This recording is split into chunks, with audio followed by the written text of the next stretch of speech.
अगस्त 2011 को लंदन के हीथ्रो हवाई अड्डे के पास एक अपार्टमेंट में पुलिस को दो लोगों की लाश मिलती है जिन्हें बड़ी बेरहमी से मारा गया था। पहली लाश थी एलिस एडम्स की और दूसरी थी टिबोर वॉस की, जो 20 साल के थे। जिसके फ्लैट में ये रुके हुए थे उसका नाम एटिला बैन था। उसकी उम्र 31 साल थी। उसका भी कहीं पता नहीं था।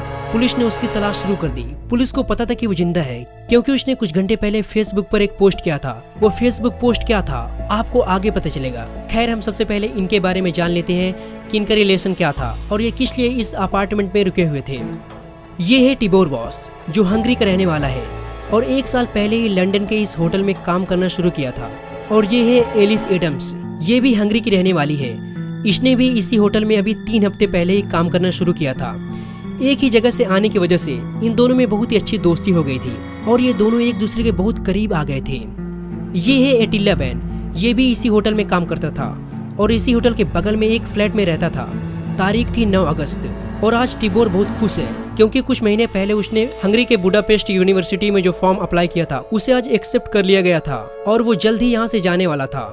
इसी खुशी में आज उसने एटिला बैन के फ्लैट में एक पार्टी रखी थी जहां पर एलिस एडम्स एटिला बैन के साथ साथ उस होटल के सभी वर्कर मौजूद थे। पार्टी खत्म होने के बाद सभी लोग वहां से चले गए और अब उस फ्लैट में मौजूद थे सिर्फ 3 लोग, टिबोर, एलिस और एटिला। अगले दिन जब ये तीनों होटल में नहीं पहुंचे तो वहां के लोगों ने पुलिस को सूचना दी। पुलिस जब फ्लैट के अंदर पहुंची तो उसने एलिस को फर्श पर पड़ा पाया। उसका चेहरा तकिए से ढका हुआ था और उसके बॉडी को चाकू से बुरी तरह से छलनी किया गया था। वहीं बेड के ऊपर बिना कपड़ों के टिबोर की डेड बॉडी पाई गई। उसके शरीर में भी चाकू के निशान थे। पुलिस हैरान थे कि कातिल ने टिबोर के शरीर से कपड़े क्यों उतार लिए थे। अपार्टमेंट में कई चाकू पाए गए लेकिन कातिल का कोई भी सबूत नहीं पाया गया। पुलिस को लगने लगा था कि शायद एटिला को भी कातिल ने मार डाला है। टिबोर और एलिस के शरीर से डीएनए पाया गया जिससे पता चलता है कि इन दोनों का रात में फिजिकल कांटेक्ट हुआ था। 48 घंटे लगातार पुलिस मुजरिम को पता लगाती रही लेकिन उसके हाथ में कुछ भी नहीं लगा। अगले दिन दोबारा जब पुलिस उस फ्लैट में पहुंची तो देखा फ्लैट का दरवाजा अब अंदर से बंद था। पुलिस ने नॉक किया लेकिन दरवाजा नहीं खुला। पुलिस को जबरन दरवाजा तोड़कर अंदर जाना पड़ा। एक बार फिर से पुलिस के होश उड़ गए। उन्हें अपनी आंखों पर विश्वास ही नहीं हो रहा था। अंदर बेड के ऊपर खून से लथपथ बिना कपड़ों के नशे में एटिला बैन लेटा हुआ था। उसके हाथ में एक चाकू था। पुलिस जब उससे पूछताछ करने लगी तो उसने गूंगे होने का नाटक किया। इन्वेस्टिगेटर शॉक में थे कि ये आया तो आया कहां से, क्योंकि उन्होंने पूरे फ्लैट की तलाशी ली थी सिवाय बेड के नीचे। वहां उन्होंने चेक नहीं किया था। कुछ घंटों बाद एटिला की असलियत सामने आ गई और वो सच बताने पर मजबूर हो गया। उसने बताया कि जिस रात पार्टी हुई थी सभी लोगों को जाने के बाद वो सिर्फ 3 लोग थे, टिबोर, एलिस और वो तीनों एक ही बेड पर लेटे हुए थे और उन्होंने शराब पी रखी थी। लेकिन टिबोर ने पॉपर्स ले रखा था।